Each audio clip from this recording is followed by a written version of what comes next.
So She-Hulk failed, and Disney then told us all to go fuck ourselves. That's kind of like saying water's wet, the sky is blue, and the Mouse House only hires Ivy Leaguers that are bumper sticker slogans that breathe and go to the bathroom. It's old news. We already know that. Then Marvel announced that the show's primary goal was to troll the fans, but that didn't make the front page. So they upped the ante and brought kids into the mix. But we're not taking the bait. We're just here to call them out on it and enjoy their slow motion fall. Is there another character in the MCU that you would love to share the screen with? Baby Groot. Oh, that's a really... You knew that one right away. You've been asked that before. I did. I love that little guy.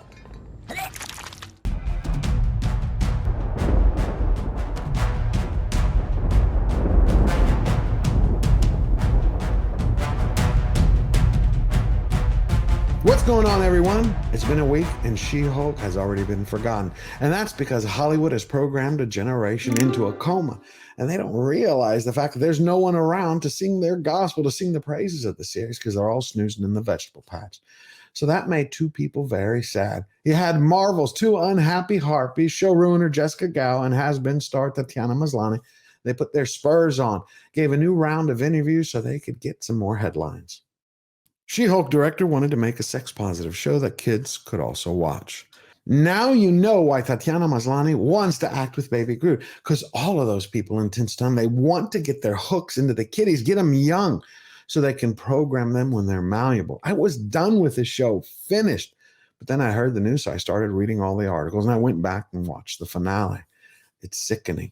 You know, you have to draw a line in the sand and say, when it comes to kids, here and no further.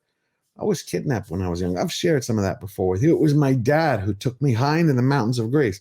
It was right after my mother had divorced him. He was furious and he wanted to use me as a pawn. He thought eventually she's going to follow along. Well, I was there for a year before my family rescued me. And for the first 7 months, he beat the hell out of me day in and day out. And he'd always start and stop the same way. This hurts me, George, more than it hurts you. I'm pained more by this than you are. Believe me, I love you. I just want you to say those words so I know that I saved you. Just tell me once you don't love your mom. And at 7, I never broke. I never bent, period. And he would eventually be the first giant that I defeated. Thinking about that now, I would rather reminisce on those memories than watch one more second of She-Hulk. It's a disaster. Not because it's a bad show. Those are a dime a dozen on any one of 50 different streaming services. It's because of the fact that the studio unmasked themselves and their heart's true motivations sicken me. We jumped up and down. We celebrated that. Nobody stopped us. And it felt great. So if you want to send the participation trophy generation into a stroke, all you got to do is push the subscribe button down below, join the conversation, and let the world hear your voice as we put these bottom feeders out of business.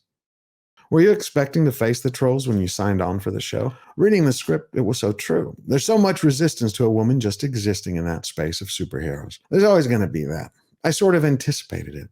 It's why I also feel it's important. There's such an entitlement to space held by certain people. And to even exist as She-Hulk is like a fuck you. And I love that. Doesn't Maslany sound like a spoiled 8-year-old girl telling another kid, you're not invited to my party? Perfect Karen. Manager! But it's that same bad attitude that has made She-Hulk the worst rated MCU Phase 4 series. It currently stands at a 35% audience score on Rotten Tomatoes. That's even worse than the Eternals, which is at 77%. And before you ask, remember, how did Eternals have a 77%? Vegetable patch. So we're going to counter her ridiculousness with 3 points. 1, that's projection. Nobody has an issues with women being superheroes or being action stars or leads in a film or television show. That's in y'all's head, and that's just an argument you put out there because you don't want to say you failed. Half of my film catalog has women in it. Gina Davis, The Long Kiss Goodnight, Kate Beckinsale, the entire Underworld series, La Femme Nikita, Kill Bill, Jackie Brown, Aliens, Terminator, you name it. 2, that's a straw man argument because you want to have the media redirect their fire away from the studio and towards the audience because the media always is hungry for a story and they like their meat and they like it raw. And 3, Hollywood still believes that the currency of victimhood is effective. So Tinseltown, come closer. Let me tell you something. That boat done sailed a long time ago. How did it feel to accurately predict what the trolls would be saying? Well, our writer's room opened 3 years ago. You serious? They just said that they had a writer's room for 3 years to develop 9 episodes of self-insert fan fiction with a character that was nothing more than an avatar for showrunner Jessica Gao and her daddy issues. Got it. Our writer's room opened 3 years ago. The fact that we were able to predict what the reaction was going to be, what a lot of the trolling comments were going to be, really shows how very tired and unoriginal these trolls are. That really tickled me because the little troll that lives inside of me really loves trolling the trolls. What tickles me is the fact that they're proud to announce it took them 36 months to deliver bad CGI, which shows She-Boss as a glorified giant Gumby delivering self-entitled, boring dialogue from the perspective of an estrogen-deprived woman who's looking for a hormone high by gaslighting the audience. And don't even get me started on the pacing. It's like the red carpet interviews that stop and start at the Oscars. And that all leads to highlighting the meta commentary from a narcissistic California lush whose only claim to fame in the show is that she was turned into a Hulk by a man who spends all or half of her time walking by every bar trying to drink it dry to bang everyone with a heartbeat. And the dudes, all they do is try to brown bag her bad attitude while they go, wham, bam, thank you, ma'am, let me get the hell out of here. In between all that, you got a 2-bit tart who gets She-Boss to twerk. And those are the primary themes that you want children to enjoy? Yeah, not on my watch. There should be 2 warning labels for this series. One should be in big red letters that are set on fire, not for kids. And for everybody else, it should simply say, do not watch while operating heavy machinery, because you're going to retch and then you're going to wreck. She-Hulk is easily one of the horniest shows currently streaming on Disney+. And for that, one of the most refreshing. The director says She-Hulk is the first show she's ever really worked on where she was receiving voicemails from 9-year-olds begging to hear what happened next. Quote, we wanted to make it realistic and about a woman navigating sex, but also make it something that everybody can enjoy, including children, because there's an element of the show that is really fun for young people. That's sickening. And not once did these people realize this is not for kids and that their perverted themes overwhelm the story which sunk the series, which is why right now they're trying to save the failure by rehyping the brand with another celebrity car hostage video.